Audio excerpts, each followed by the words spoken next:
Welcome back to Wealth of Words. We love to unpack these big ideas you find in those books that are shaping how we think about the world these days.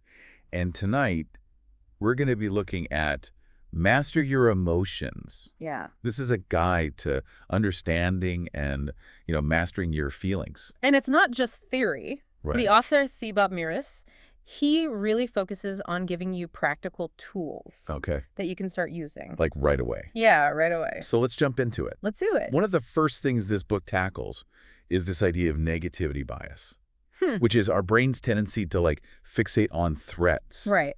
Why do bad experiences, why do they seem to stick with us Oh, yeah. so much longer than the good ones? They really do. It's fascinating. This goes back to our ancestors where survival really depended on spotting danger quickly. Right. Way back when, if you were kicked out of the tribe, Oh, yeah, you're done. that was it, you were toast. Yeah. So our brains, they're still wired to prioritize the negative, even if it's just like your coworker, made a snarky comment in the break room today. It's interesting. Yeah. So it's not really our fault that we're wired this way, but we don't have to let it run the show. Right? Exactly. I mean, Reese talks about reframing. Yeah, but I'm skeptical. Yeah. If something objectively bad happens, how can just changing my thoughts about it actually help? Well, it's not about pretending bad things are good, Okay. but it's more about shifting your perspective. So, for example, let's say you get passed over for a promotion at work. Okay. Yeah. Instead of just dwelling on that rejection, Yeah. you could ask, okay, what skills can I develop to be even more ready, for next time? So it's about finding the opportunity within the obstacle. Exactly. That's pretty clever, actually. Yeah. But what about when it's not just the situation? Right. It's our own ego getting in the way. Ah, the ego. Yeah. That's a whole other layer. Yeah. So the book argues that a lot of emotional turmoil comes from our ego clinging to a certain story about who we are. Yeah. And when that story gets challenged, Yeah. let's say someone criticizes us, we feel threatened. Right. It's like this fragile little king who can't stand being questioned. That's a great way to put it. So how do we detach from that drama? Well, Maris suggests practices like mindfulness and self-awareness. Okay. Instead of instantly reacting, Right. we can learn to observe our thoughts and emotions, just notice that ego voice without getting swept up in its story. Right. But that's easier said than done. It is, for sure. But the book gives some concrete examples, like noticing when you're taking things personally. Right. That might not even be about you Oh, yeah. at all. Yeah. And it emphasizes that even intense emotions, they're temporary. Think of them like waves. They rise, they crest, and eventually they fall. Okay. And this is where the book's example of Abraham Lincoln. Oh, yeah. Tell me about that. That's really powerful. Yeah. So Lincoln, he faced deep depression throughout his life, especially after personal losses. But instead of being consumed by it, Right. he used those dark periods for introspection. Okay. It was like the emotional intensity fueled his drive to make a difference, Okay. which ultimately led him to the presidency. Wow. Talk about turning lemons into lemonade on a grand scale. Right. But how can we apply that to our everyday lives? Yeah. I mean, when I'm feeling down, the last thing I want to do is channel it into some grand purpose. That's fair. Yeah. But the takeaway isn't about becoming president. Okay. It's about recognizing that even negative emotions can be a catalyst for growth. The key is to acknowledge them Okay. without letting them dictate your actions. So not ignoring them or suppressing them, but kind of like you said, learning to ride the wave. Exactly. Yeah. And that's where the practical tips come in. Okay. The book talks about the importance of sleep. Right. Turns out even one night of bad sleep can amplify negative emotions. This is no more late night Netflix binges for me. All right? What else does the book suggest for managing those emotional ups and downs? It turns out your body plays a bigger role than you might think.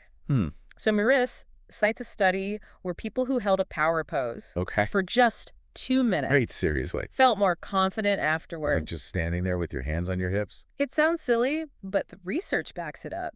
Interesting. Your body language can actually influence your hormones and your mood. Wow. And then on the flip side, slumping over Yeah. can reinforce negative feelings. So good posture isn't just about looking good. Right. It's about feeling good, too. It's all connected. I never thought about it that way. And the book takes it a step further, Okay. talking about the impact of exercise on mood. It explains how regular physical activity can be as effective as medication for some people struggling with depression. So we've got sleep, posture exercise. It's like building a foundation for emotional stability. Yeah, it's like a foundation. But what about those moments when we need like a quick fix Right. in the middle of a stressful day? Yeah, that's where breath work comes in. Yeah. The book suggests different techniques depending on what you need. Slow, deep breathing can calm anxiety, Right. while rapid breathing techniques like breath of fire can boost your energy and focus. It's amazing how much control we have with just our breath. It is. What other tools does Miras offer? Well, he talks about the power of our words and thoughts. Yeah. You know, the saying thoughts become things. Right. The book dives into how our inner dialogue shapes our reality. So instead of beating ourselves up with negative self-talk, Right. we can choose more empowering language. Exactly. Even small changes can make a difference. Mhm. Like instead of saying, I'll try to do something, Right. commit to it fully with I will, Okay. it might seem insignificant. But that subtle shift can boost your confidence and motivation. Interesting. So it's like you're kind of tricking your brain into taking action Yeah. by using more decisive language. Yeah. I'm starting to see a pattern here. It's like taking all those things we usually do unconsciously Right. and bringing them under like our conscious control. Exactly. And it's not just our internal world that matters. Yeah. Nuris also emphasizes the impact of our external environment. Oh, you mean like the physical space around us? Yes. Clutter and disorganization, they can drain our energy Yeah. and amplify negative emotions. Right. On the other hand, a clean and organized space that can promote feelings of calm and focus. So time to finally tackle that pile of laundry. Maybe so. But I'm guessing it goes deeper than just like physical clutter, right? Absolutely. The book talks about decluttering our mental space as well. For example, instead of labeling yourself a failure when you make a mistake, Right. you can reframe it Okay. as an opportunity for learning and growth. So it's all about perspective. Yeah. Instead of getting stuck in that negative spiral, we can choose Smart. to see challenges as stepping stones. Exactly. And the book offers practical ways to do that, like journaling, Right. to identify those negative thought patterns Uh-huh. and consciously replace them Yeah. with more constructive ones. So we're not just cleaning our closets. We're cleaning out our mental cobwebs too. That's a great way to put it. What else does the book suggest for like transforming our emotional landscape? It goes beyond just managing negativity. Okay. Miras also highlights the importance of cultivating positive emotions. So not just fixing what's broken, but actively building like a positive foundation. That's right. And he suggests some really interesting techniques for doing that, Okay. like visualization and gratitude practices. I've heard of visualization. Yeah. But what do you mean by like gratitude practices? So it's What? just like writing in a gratitude journal. That's one way, but the book goes deeper. He talks about actively engaging your senses to experience gratitude, like creating a gratitude playlist. Oh, wow. Music that evokes positive feelings and memories. That's cool. And it's not just about feeling good in the moment, though. Right. Research shows that consciously cultivating gratitude can actually rewire your brain Wow. for happiness and resilience over time. So it's like training your brain to focus on the good stuff Exactly. instead of automatically jumping to the negative. Yeah. I like that. That's really the core message of the book. We have more power over our emotions than we realize. Yeah. It's not about becoming emotionless robots, Right. but about understanding how our minds and bodies work together and then using that knowledge to create a life that feels more fulfilling and joyful. Well, this is all incredibly fascinating, and I'm sure our listeners are eager to hear more.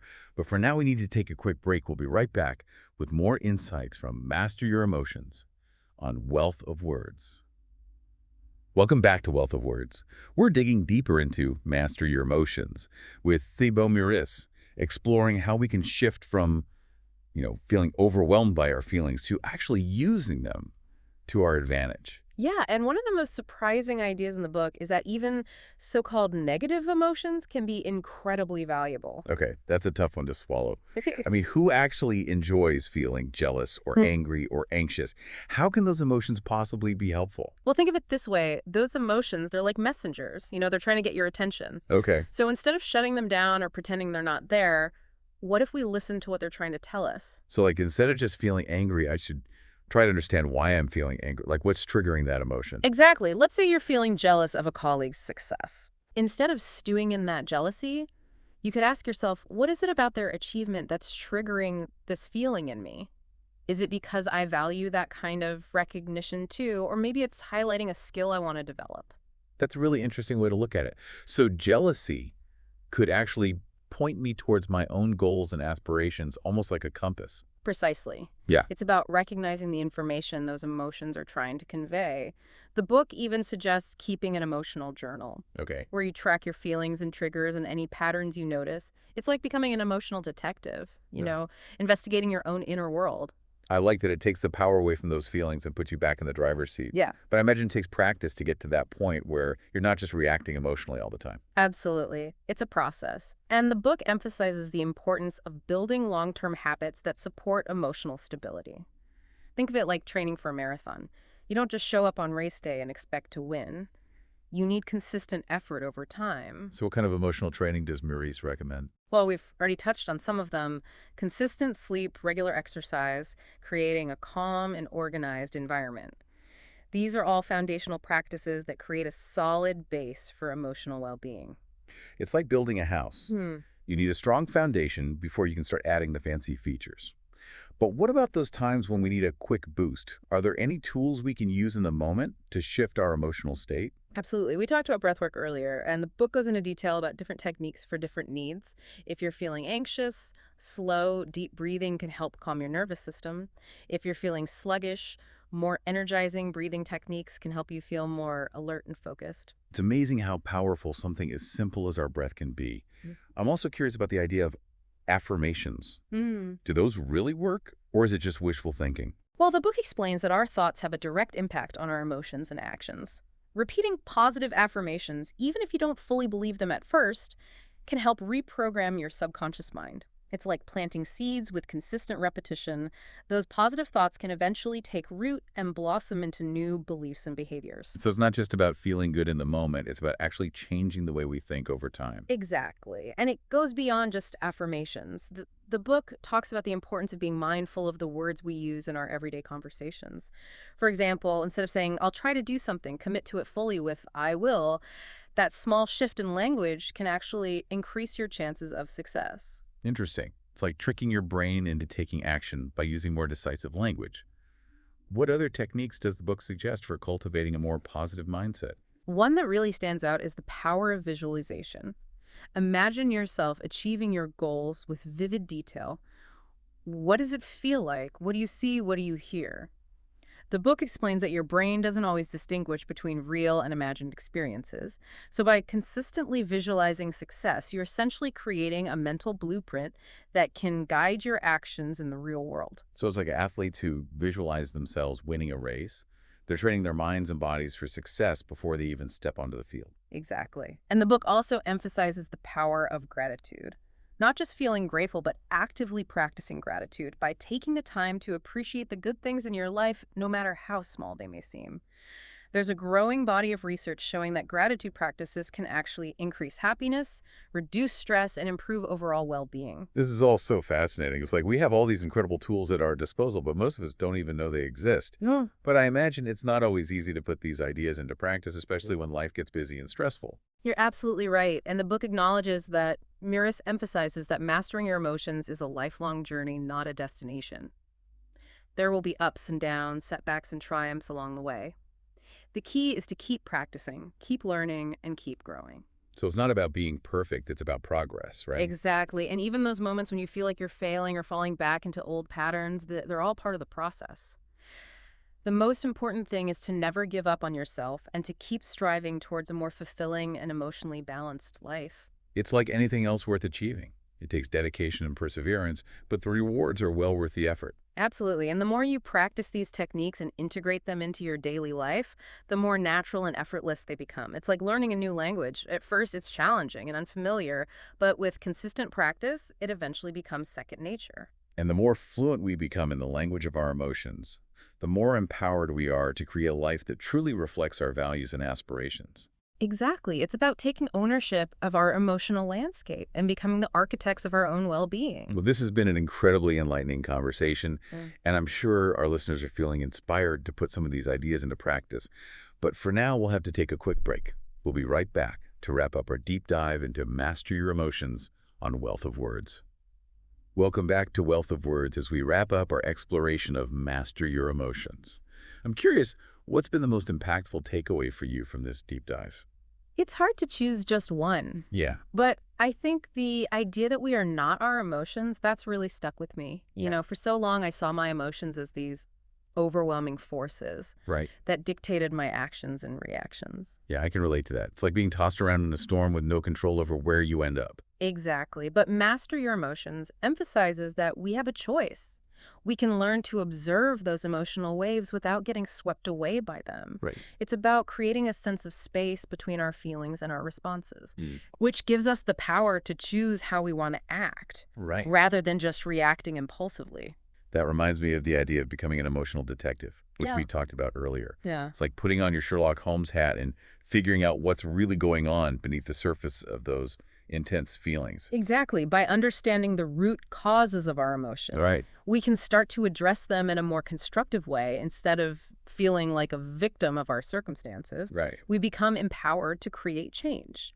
And that change can be both internal and external, Yeah? right? It's about shifting our mindset, but also taking practical steps to create a life that supports emotional well-being. Absolutely. It's a holistic approach, Right. encompassing everything from our sleep habits and exercise routines Yeah. to the words we use and the environment we surround ourselves with. So it's not about denying or suppressing our emotions, Right. but rather understanding them, working with them, and ultimately using them as fuel for growth and transformation. Beautifully put.